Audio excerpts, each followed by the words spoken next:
tiba-tiba bang, kepalanya copot. Itu ada sosok lagi bang.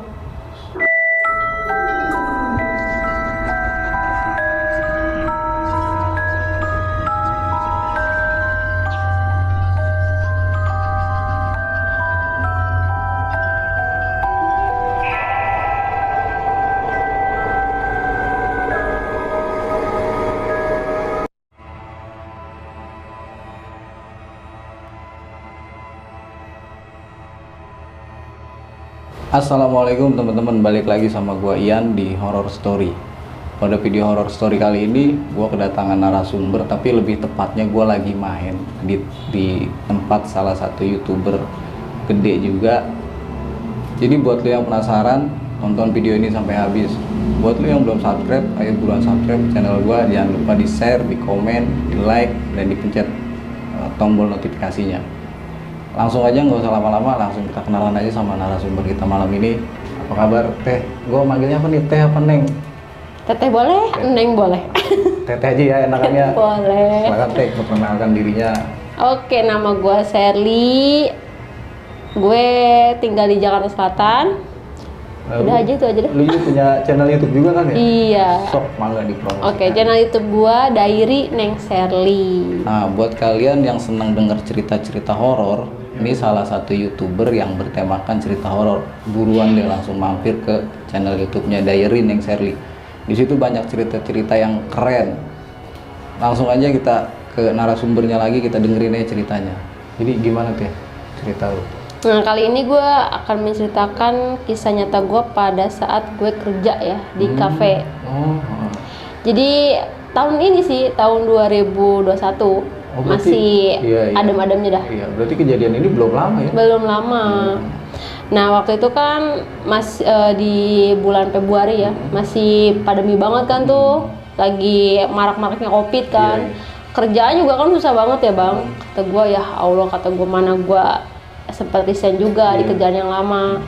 Akhirnya tuh saudara gue nawarin, katanya ada nih katanya lowongan di salah satu kerjaan gue yang lama, atau gitu, coba aja. Nah, kebetulan gue juga kan lagi butuh banget kerjaan. Setelah itu gue coba datang ngelamar di sebuah kafe di Jakarta Selatan gitu. Boleh lu sebut nama kafenya? Enggak. Jangan ya. Privasi ya. Wah, privasi. Gue ngerinya pemiliknya sih yang kurang enak gitu, maksudnya kurang respect lah gitu. Berarti dari sini teman-teman ngerti ya, jangan cari-cari kafenya. Cukup mendengarkan aja. Cukup lu simak aja ceritanya. Lanjut ya. Nah, jadi waktu itu gue langsung tuh ngelamar kan, ngelamar di kafe itu. Gue kan basicnya tuh jadi waitress bang, anak depan gitu. Nah, pas gue ngelamar di situ, gue diterima malah jadi cook. Di dapur. Iya. Kata gue, ya gue kan jujur aja gue nggak bisa masak. Kayak ya masak air sih bisa gitu. Tapi untuk masak yang berat-berat tuh jujur gue nggak bisa gitu. Terus gue bilang tuh sama supervisornya, ya gue nggak bisa gitu, karena emang basic gue tuh bukan di cook gitu. Basic gue cuma di hall staff. Kata dia, nanti ada chefnya yang bakal ngajarin gitu. Lagi pula kita membutuhkannya bukan di waiter tapi di cook kayak gitu kan, di kitchennya.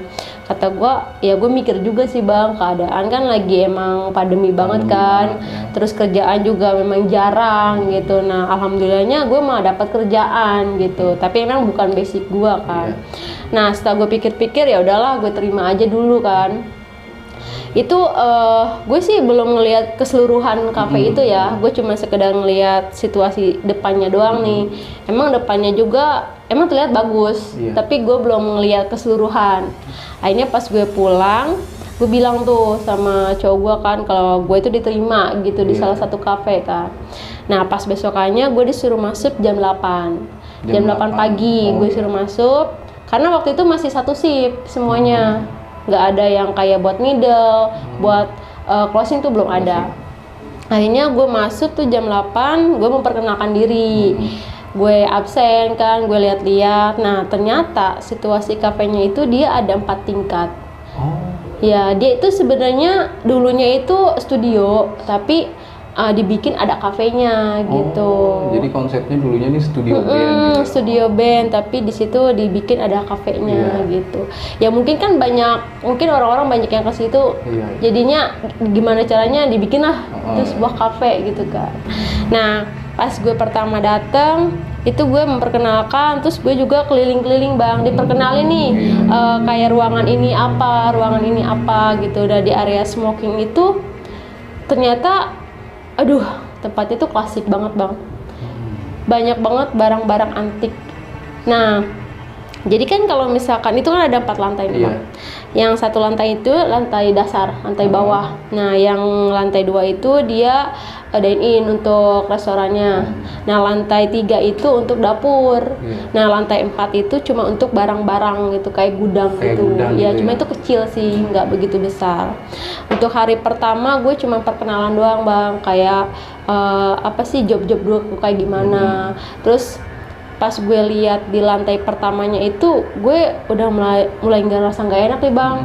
Kok tempatnya kafenya kok seperti ini gitu. Gue kan baru pertama kali tuh ke kafe, tapi kafenya tuh bener-bener klasik gitu, klasik banget gitu.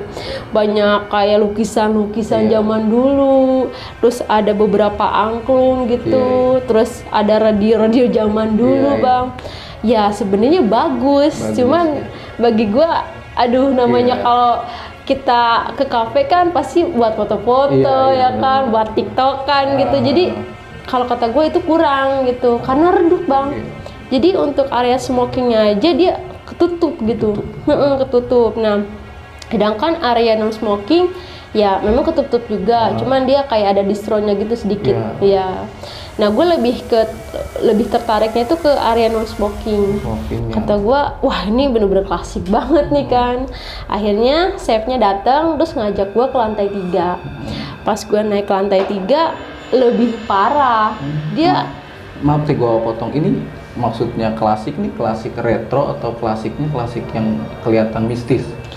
Sebenarnya sih klasik retro ya, cuman kalau misalkan kayak benda-benda zaman dulu kan kita lebih ke rasa mistisnya dong. Kita udah apalagi kayak foto-foto jadul gitu. Jadi ya menurut gue sih kalau misalkan benda-benda hal seperti itu tuh yang klasik-klasik malah lebih disukain gitu sama sosok-sosok kayak gitu kan. Apalagi ya gue tuh terbilang sedikit peka lah gitu masalah seperti itu gitu. Akhirnya setelah gue diajak ke lantai 3 ternyata lebih parah. Kayak lukisannya itu berdempetan bang. Itu kan luas banget ya, studio itu tuh luas banget. Dan itu tuh bener-bener berdempetan. Jadi untuk apa ya, untuk temboknya itu kelihatannya sedikit banget gitu. Nah malah temboknya aja warnanya hitam. Udah ditambah sama lukisan-lukisan yang serba ada, apa aja ada, ditambah juga temboknya juga warna hitam, udah horor banget bang. Dan yang di lantai 3 itu misalkan dari lantai 2 nih untuk ke lantai 3 di dapurnya itu lumayan jauh perjalanannya kayak gitu. Nah gue diajak lah ke lantai 3. Gue di situ kayak ini loh job desk lo kayak gitu kan. Terus kayak apa sih ruangan dapurnya juga masih kecil karena itu kafenya baru kayak gitu, jadi masih seadanya lah gitu. Nah setelah itu gue nggak berpikir apa-apa tuh bang. Gue nggak berpikir kalau di situ tuh ada sesuatu atau apalah, gue nggak berpikir. Nah gue diajarin tuh ternyata apa sih namanya, makanannya tuh masih simpel kayak french fries, kayak ayam goreng gitu-gitu. Jadi ya menurut gue sih ya bisa lah gue gitu kan.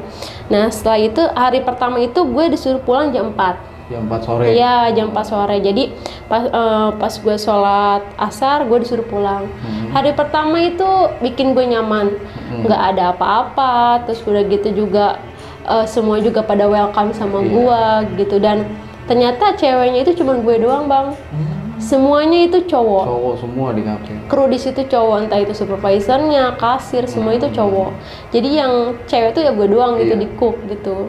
Nah pas hari hari kedua gue kerja itu gue di cook sendiri, di dapur sendiri. Bener-bener sendiri. Sendiri. Jadi waktu itu kan gue masuk jam 8 tuh. Jam 8 gue masuk, gue di situ cooknya bilang, kamu kan udah bisa nih, cuman goreng-goreng aja kan katanya, mampu kan sendiri gitu. Oh ya udah, saya mampu kok sendiri gitu. Akhirnya pas cooknya itu, jadi dia double job sih sebenarnya. Dia cook juga sama waiter juga. Memang lagi pandemi kayak gitu kan, mengurangi orang kayak gitu. Nah setelah itu gue tuh di atas tuh sendiri tuh di lantai 3. Nah sekitar jam 10-an tuh ada tuh datang tuh bapak-bapak. Ternyata dia yang tukang bersih-bersih di situ. Kata gue, oh ternyata ada orang nih selain gue kan. Ternyata dia juga cuma sampai jam 5 sore. Jadi gue ketemu dia tuh cuma selewatan doang gitu bang, karena dia cuma bersih-bersih doang kan. Nah gue prepare tuh sampai asar. Gue mau sholat asar nih bang, mau sholat asar. Perasaan gue udah mulai gak enak nih. Kata gue, kok perasaan gue udah mulai gak enak ya. Jadi kan ini dapur nih, ini dapur keluarnya wastafel. Nah untuk ke apa namanya ke musola tuh harus balik lagi gitu bang, harus balik lagi. Pas setelah gue sholat asar, gue langsung prepare lagi, gue langsung bikin bumbu lah, bikin ayam buat stok besok kan. Nah pas maghrib datang, gue kan sebelumnya nggak sampai maghrib dong, gue sampai jam 4 doang. Nah hari itu kan gue sampai maghrib. Pas maghrib datang, tiba-tiba lampu itu mati bang. Lampu yang di mananya? Lampu di lantai 3 tuh mati. Semuanya mati. Dan lu bayangin kan, banyak lukisan, temboknya warna hitam, dan lampunya tuh mati gitu. Nah, gue komplain dong, kata gue kenapa masih dimatiin? Gue gituin kan, gue itu di situ dikasih untuk komunikasinya tuh dikasih HT bang. Gue bilang sama supervisor, kata gue, Pak ini kok lampunya dimatiin sih Pak gitu. Emang kayak gitu Sir, setiap abis maghrib atau setiap sebelum maghrib itu lampu selalu mati gitu. Dan yang dinyalakan itu cuma lampu yang warna merah, warna biru, sama warna kuning. Lu bayangin gimana horornya. Berarti emang konsepnya mereka setiap abis maghrib ke atas nih lampu sengaja dimatiin? Iya, entah itu menghemat atau bagaimana, gue nggak ngerti dah tuh. Padahal gue udah nanya, kata gue bisa nggak sih dihidupin gitu. Dan itu yang dinyalakan itu cuma di ruangan dapur itu aja yang gue untuk kerja gitu. Nah, setelah gue mau sholat maghrib, karena keadaan lampu mati, terus cuma dinyalahin lampu yang warna merah, udah warna hijau, warna kuning, itu udah kayak pelangi. Itu rasanya horor banget bang bagi gue kan. Gue paksain tuh untuk sholat maghrib kan. Nah jadi musolanya itu sampingan sama tangga. Nah pas gue mau ke musola, gue ngeliat tangga. Jadi tangga itu di samping tangga, di atas tangganya itu kan ada lampu tuh, lampu kuning tapi kecil bang. Jadi redup enggak, tapi kelihatan juga enggak gitu. Gue ngeliat di situ, gue ngeliat ada sosok bang. Tuh sosoknya putih, tapi dia lagi begini nih. Jadi semuanya rambutnya ke bawah. Ya Allah, kata gue sih kayak percaya nggak percaya gitu yang gue liatin itu apaan ya. Tapi sosoknya itu benar-benar, ya namanya kan agak gelap ya bang ya. Jadi yang kelihatan tuh cuma bajunya aja gitu yang putih. Entah itu rambutnya sepanjang apa, segede apa, gue nggak terlalu kelihatan. Cuman, rambutnya putih sampai begini nih. Itu di tangga yang kedua. Gue yang tadinya mau sholat langsung balik lagi bang. Nggak jadi sholat? Takut bang. Maksudnya ya mungkin iman gue kecil kali ya. Pada saat itu gue orangnya penakut, sumpah demi Allah gue orangnya penakut. Dan gue ngelihat sosok itu tuh ya deket sama gue gitu bang. Kata gue, ya Allah itu apaan ya, mana gue sendirian, sedangkan yang bersih-bersih kan sampai jam 5 doang. Akhirnya gue balik, udah tuh gue baca-baca apa yang gue bisa, sampai akhirnya gue prepare lagi tuh, gue bersih-bersih untuk closingan kan, karena closingan itu sekitar jam 7 sampai jam 8. Pas gue lagi closingan, gue masih mikirin itu apaan gitu kan. Bagi gue ya udahlah, mungkin itu ya cuman penglihatan gue atau kayak gimana, gue nggak terlalu mikirin banget kan hari itu. Akhirnya gue pulang. Nah pas hari ketiganya tuh gue masih tetap masuk jam 8. Masih jam 8, gue awalnya tuh masih ragu gitu bang, gue ngeliat sosok itu lagi apa enggak ya gitu. Sampai gue mau naik tangga pun gue tengok-tengok, kata gue ada nggak ya kayak gitu. Siang pun redup bang. Jadi karena temboknya hitam kali ya, udah gitu namanya studio pasti ditutup gitu kan, biar nggak ada suara lain yang masuk kayak gitu. Nah setelah itu gue udah gue yakin nih hari ini gue harus kerja dengan giat lagi gitu, dan gue nggak mau mikirin yang aneh-aneh gitu. Nah hari ketiga kebetulan gue lagi dapet, jadi gue nggak sholat saat itu kan, dari asar maghrib itu masih fine aja bang. Nah pas gue lagi closingan, gue kan lagi ngepel nih bang, pas setelah gue ngepel gue lagi cuci piring tuh di wastafel. Jadi ini dapur, wastafel, gudang, kayak gitu. Nah gue lagi di wastafel, gue lagi nyuci piring, di sebelah mata gue nih kan kelihatan nih bang, kalau gue kayak gini gue kelihatan lu ya kan, itu ada sosok lagi bang, sosoknya lebih gede.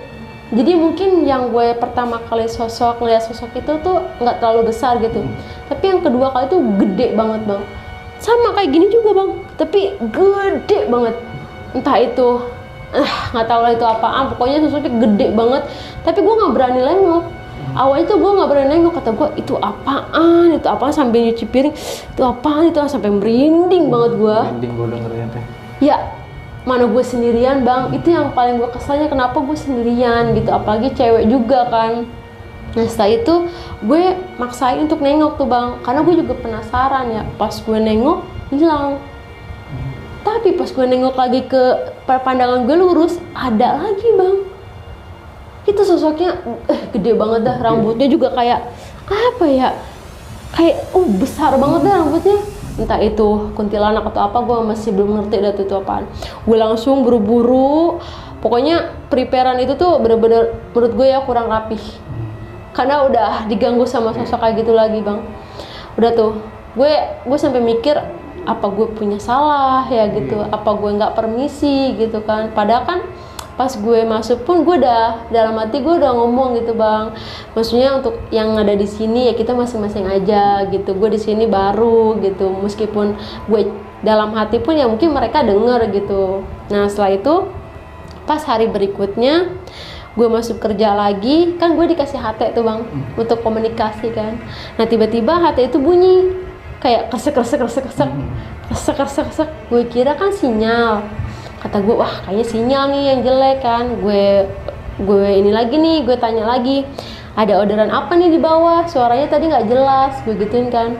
Pas mereka ngomong nggak ada kok, nggak ada orderan apa-apa. Lah beneran, kata gue, ini gue tadi HT gue bunyi loh. Ya gue kira kan sinyal, makanya gue nanya lagi, gue gituin. Nggak ada share, nggak ada orderan apa-apa, di sini lagi sepi gitu. Waduh, kata gue, terus tadi suaranya kok ada suaranya, gue gituin kan. Ya udah tuh gue nggak bodo amat dah, kata gue cuma suara gitu aja. Nah setelah itu ada orderan nih. Nah kebetulan teman gue itu lagi sibuk di bawah, jadi nggak bisa nganterin makanan nih bang. Akhirnya gue inisiatif untuk nganterin makanan. Pas gue lagi jalan nih ke bawah bang, itu kayak semua yang ada di lukisan itu kayak natapin gue bang. Jadi pas gue megang kayak gini nih, lagi bawa makanan, itu gue tengok kanan kiri tuh kayak mereka tuh kayak ngeliatin gue gitu. Kan kita ngerasa ya, kalau kita lagi diliatin tuh ya ngerasa banget gitu. Kata gue astagfirullahaladzim, ini apaan lagi gitu. Gue sampai merinding bang. Gue jalan aja sampai kayak lama banget tuh perjalanan tuh, kayak ya udah nih gue kapan sih nyampenya ke bawah gitu kan.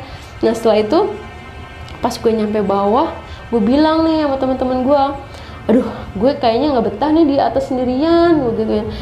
Lu temenin gue kayak siapa kayak, katanya ya nggak ada yang ini share, katanya nggak ada lagi kita orang yang, ya lu harus sabar dulu dah katanya, mungkin nanti bakal ditambah orang katanya gitu. Ya udah tuh gue naik lagi ke atas dan sama, jadi seakan-akan tuh semua kayak lukisan-lukisan tuh pada natapin gua gitu. Wah gue kayak artis gitu ditatap-tatapin, cuman sama sosok-sosok yang begituan, aduh kata gue. Pas udah nyampe tuh gue ketemu sama yang bersih-bersih di situ. Gue nanya nih sama dia kan, Pak udah lama Pak di sini gitu. Oh udah Neng katanya, ya udah lumayan lah di sini. Gue nanya, Pak pernah nggak sih kayak diganggu atau diliatin sama sosok-sosok yang ada di sini? Sering banget Neng, gitu. Kata gue, apaan sih Pak sosok-sosoknya? Gue kan semakin penasaran gitu.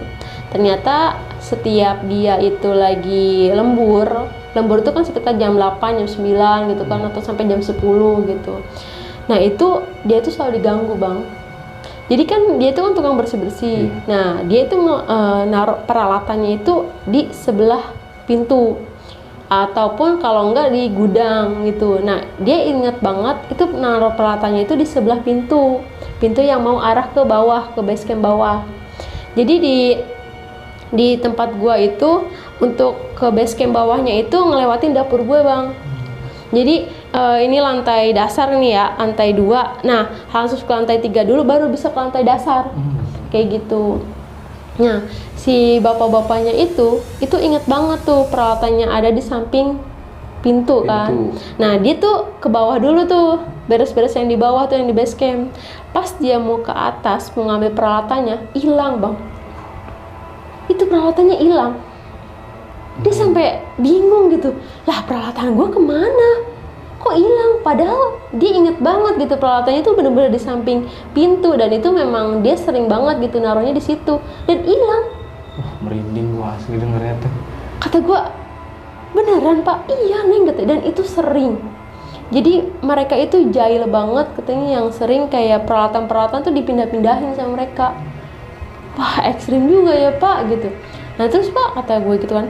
Nah pas dia lagi nyari-nyari tuh, si bapak-bapak itu lagi nyari peralatannya dia, balik lagi tuh dia ke tempat asal. Ada Bang. Ada lagi. Ya Allah, kata gue, jahil banget ya Pak. Iya Neng, katanya. Makanya Neng di sini harus banyak-banyak istighfar, kata gitu. Harusnya pokoknya jangan bengong lah, katanya. Soalnya memang di sini banyak banget gitu. Kata gue, tapi bapak bertahan juga ya. Ya namanya lagi begini Neng, katanya. Saya juga, saya juga emang udah maksudnya emang butuh banget uang, kata gitu. Ya udahlah. Nah setelah itu pas si bapak-bapak itu pulang, ternyata ada tukang lagi datang. Dia kayak tukang, kayak bener-benerin lukisan Bang, kayak gitu. Kata gue, lah kok gue baru lihat Bang? Kata, iya kemarin gue cuti Neng, kata gitu. Nah sekarang gue lagi benerin lukisan-lukisan. Jadi untuk di situ itu tuh kayak tukang lukisan itu beda gitu Bang, sama tukang yang bersih-bersih. Nah gue juga nanya Bang sama dia. Kata gue, Bang, lu pernah gak sih Bang kayak dijailin lah atau diapain lah? Hah, sering banget Neng, katanya. Nah ternyata dia juga punya story juga. Dia itu sama peralatannya tuh sering banget dipindahin, kalau enggak dihilangin. Itu sering banget. Dan yang lebih seringnya lagi, itu ada cewek yang sering manggilin dia. Misalkan nih sebut aja namanya kayak Andi gitu ya. Jadi setiap dia lagi kerja nih, Andi. Padahal di situ nggak ada cewek selain gua gitu. Dan sebelumnya juga semuanya tuh cowok Bang. Di cafe itu tuh bener-bener rekrutnya tuh cowok gitu. Cewek tuh baru pertama kali gue doang di situ. Kata gue, beneran Bang? Iya, katanya. Dan itu jelas banget kayak Andi, kayak gitu. Aduh, gue semakin merinding dari situ, kata gue. Terus gimana ya? Gue udah bingung juga nih, gue mau lanjut apa enggak gitu. Pas gue balik, gue cerita tuh. Kata gue, aduh gue di sini kayaknya nggak betah dan nih, gue pengen resign gitu. Karena banyak banget gangguan gitu. Coba aja dulu, katanya. Maksudnya jangan sampai menyerah lah gitu. Kan kita masih ada Allah yang jaga kita, kata gitu kan. Nah, pas gue kerja lagi tuh, di situ udah mulai was-was Bang, karena semakin hari kok kayak semakin ekstrim. Iya, kayak aduh, gue malah makin gak nyaman gitu. Waktu itu tuh gue lagi ngepel karena kan keadaan masih sepi ya. Gue lagi ngepel, itu gue diliatin sama sosok cewek lagi Bang. Sosok ceweknya itu pas banget di depan gue. Gue lagi ngepel, itu ya kurang lebih 3 meter 4 meter lah Bang. Dia lagi begini, cuman kayak bayangan, jadi nggak terlalu jelas, kayak transparan gitu Bang. Nah dia lagi begini, terus gue tuh ngedenger, entah itu gimana caranya gue nggak tahu, tapi gue tahu kalau dia ngomong dia nggak suka ada gue di situ. Gue juga bingung kenapa gue bisa tahu, tapi entah kenapa kayak ada suara yang bilang gue nggak suka lo di sini, gitu Bang. Terus gue dalam hati, ya kenapa gitu? Gue di sini cuma kerja, gue nggak ganggu kalian, gue gituin. Gue cuman ya cari nafkah lah di sini, gue gituin kan. dia tetap kayak raut muka yang marah gitu, tapi transparan, nggak terlalu jelas banget gitu. Gue hirauin tuh bodo amat dah lu mau ngomong apa kayak gitu. Sampai-sampai tuh gue pengen banget nyiram itu orang gitu, maksudnya itu sosok sama air pelan gue kan. Ya bete bang, kita lagi enak-enak ngepel, tiba-tiba tuh ada sosok kayak gitu. Kata gue, ya Allah ini kenapa sih mesti banyak banget sosok-sosok yang muncul gitu? Apa emang mereka nggak suka gue kerja di situ gitu? Apa memang sebelumnya kebanyakan itu cowok yang kerja di situ kan? Nah ini hari terakhir gue nih bang, gue udah berusaha untuk bikin nyaman sendiri gitu kerja di situ, tapi ternyata memang nggak bisa. Gue waktu itu hari Jumat kalau nggak salah, hari Jumat kan lumayan rame nih. Nah, gue karena udah kecapean, udah kayak bad mood banget gitu untuk kerja, udah ya namanya capek tuh kayak ngerasa bodo amat dah gitu, mau ada sosok apa gue udah nggak peduli gitu. Tapi ini yang paling ekstrim bang, itu gue balik sekitar jam 8:30. Gue lagi prepare, lagi semuanya lagi gue beresin untuk weekend kan lebih rame ya bang ya. Nah, itu gue lagi prepare sendirian. Tiba-tiba itu ada sosok, kan kalau abis maghrib kan lampu redup tuh. Nah itu yang di tangga yang mau ke bawah tuh bang, itu di tangga kurang lebih tangga 3 atau 4 itu ada sosok, tapi cowok, dia hitam. Ya kenapa gue bisa bilang dia cowok, dia balik badan dan itu rambutnya tuh kayak rambut cowok gitu bang, kayak gitu. Terus postur tubuhnya juga cowok gitu. Kata gue kira tuh pemain band yang di bawah, kan biasanya ada gitu. Kata gue, lah itu siapa ya? Kok malam-malam masih ada orang gitu. Sedangkan yang gue tahu tuh sampai jam 7, jam 8 tuh udah nggak ada orang gitu bang. Ini sampai jam 8:30 tuh ada gitu. Pas gue perhatiin aja, tiba-tiba bang, kepalanya copot. Astagfirullahaladzim, kata gue. Pas gue lihat itu kepalanya copot bang, gue langsung lari ke bawah. Gue langsung ngomong sama supervisor gue, bang sorry bang, kayaknya gue harus resign bang, gue nggak kuat. Kata gue, kenapa sir? Aduh sorry banget, gue nggak kuat. Gue nggak cerita tuh bang, kata gue pokoknya gue pengen resign, gue nggak bisa kerja lanjut di sini gitu. Kenapa sir? Aduh cerita gitu. Pas gue dipaksa suruh cerita, gue ceritain semuanya bang. Gue dari pertama kerja tuh udah diganggu gitu. Mungkin emang sosok-sosoknya kan emang nggak ekstrim, tapi yang ini ekstrim banget gitu. Sampai gue ngelihat ada sosok cowok dan itu kepalanya tuh copot. Merinding gue dengernya. Astagfirullahaladzim. Untungnya tuh dalam keadaan redup ya bang ya, jadi nggak terlalu jelas banget gitu. Cuman ya kita yang ngelihat sendiri gitu. Akhirnya gue langsung lari kan. Gue ceritain ternyata kenapa banyak banget yang resign dari cook ya, ternyata sering diganggu kayak gitu. Dan gue nanya tuh sama chefnya, lu pernah nggak sih chef diganggu gitu? Ternyata dia juga sering diganggu, makanya dia paling nggak mau kalau dia harus kerja di lantai 3 kayak gitu. Kata gue, parah banget tuh chef, kata gue ya kan. Maksudnya ya mungkin kalau untuk berdua agak nggak terlalu se-ekstrim itu kan untuk kerja. Nah itu mau gue sendiri.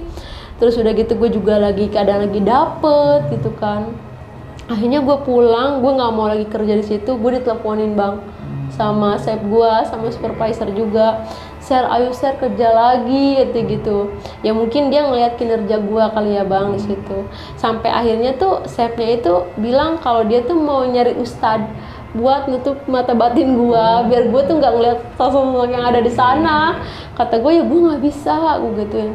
Dan setelah resign pun gue sakit 2 minggu bang.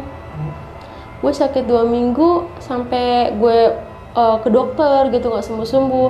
Terus gue bilang gue pengen ke ustad gitu, siapa tahu ustad kan bisa, ya namanya kita nggak tahu kan, kita ada medis atau non medisnya kan.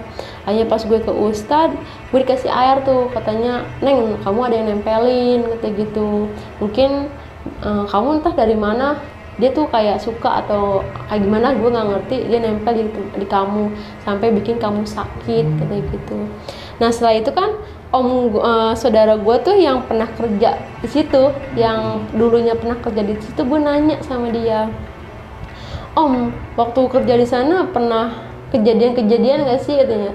Om sih nggak pernah katanya, cuman Om itu sering ngeliat si pemiliknya itu sering datang ke studio itu malam-malam bang, itu sekitar jam 2. Tapi dia itu paling suka sama keredupan gitu, itu paling suka sama kayak suasana-suasana yang redup gitu, yang semuanya gelap gitu. Kata gue, ngapain gue gitu, ya gue juga nggak tahu sih dek katanya, cuman yang gue sering lihat tuh kayak dia semacam buat ritual-ritual kecil kayak gitu. Jadi ya kan kayak gitu kan mengundang ya bang ya, ya mungkin dia suka kali hal-hal mistis kayak gitu. Dan kata Om juga dia itu emang mengoleksi hal-hal gaib kayak gitu, entah itu buat ngejaga studio dia ataupun untuk apalah kita nggak ngerti ya, cuman memang si pemiliknya itu suka sama hal-hal mistis kayak gitu bang. Oh kata gue, pantesan aja banyak banget di situ. Cuman untuk kafenya bagus bang, kalau untuk bagi orang-orang yang suka kayak klasik gitu kan, itu bagus banget. Bagi orang-orang yang kayak ya suka ya jadul-jadulan kayak gitu tuh, itu beneran bagus sih bang. Tapi kalau menurut gua ya gua nggak suka. Aduh, itu aja sih bang cerita dari gua. Jadi gua mau nanya nih Teh, lu berapa hari kerja di situ Teh? Hampir seminggu. Hampir seminggu ya? Seminggu doang. Lu pernah nggak sih nanya gitu ke senior lu gitu yang udah lama kerja di situ? Pernah nanya sebenarnya bangunan itu tuh dulunya apa sih gitu? Kalau untuk bangunan gue nggak nanya, tapi kalau misalkan untuk teman-teman gue di situ gue nanya, pernah nggak sih mereka diganggu gitu? Kata mereka pernah, cuman nggak se-ekstrim gue bang. Kalau mereka itu mungkin kalau lagi closing nih, kayak gamelan dimainin gitu. Jadi di kafe itu ada gamelan? Ada gamelan tuh sekitar ada 2 atau 3 gitu, dan radio-radio zaman dulu gitu. Nah ternyata teman gue itu, salah satu teman gue pernah kayak ngedenger kayak gamelan tuh dimainin, padahal nggak ada yang mainin kayak gitu. Ya karena mereka mungkin cowok ya bang ya, jadi ya nggak terlalu peduli lah sama hal-hal seperti itu gitu. Kalau gue ya jujur gue orangnya penakut, diliatin kayak gitu ya gue kabur. Berarti di situ ada berapa pegawainya? Kalau di situ di bawah itu kurang lebih ada 5 orang, di atas gue doang. Di atas lu doang, berarti sekitar ada 7 orang sama si chefnya ya? Iya. Tapi lu pernah nanya nggak dari ke-7 orang ini semuanya pernah digangguin? Gue cuma nanya ke beberapa orang doang sih, karena kan di situ kan gue baru, jadi gue nggak terlalu kenal sama semuanya. Tapi yang lu tanya nih orang-orang ini, iya mereka juga pernah digangguin? Iya, pernah digangguin. Dan yang parahnya itu ada salah satu yang pernah kerja di situ sampai resign juga, dan sama digangguin juga. Karena digangguin juga ya dia resign. Jadi ya mungkin nggak betahnya dari situ, makanya masuk keluar kayak gitu terus. Ya coy, gimana menurut kalian ceritanya? Kalian tulis pendapat kalian di kolom komentar. Sekian aja horror story kali ini. Teh Sherly, gue ucapin terima kasih banyak udah diundang. Terima kasih. Jangan juga. lupa buat yang suka dengerin cerita-cerita horor, buruan mampir ke channelnya Teh Sherly, namanya Diary Neng Sherly. Sekian aja horror story kali ini. Ya coy, assalamualaikum warahmatullahi wabarakatuh.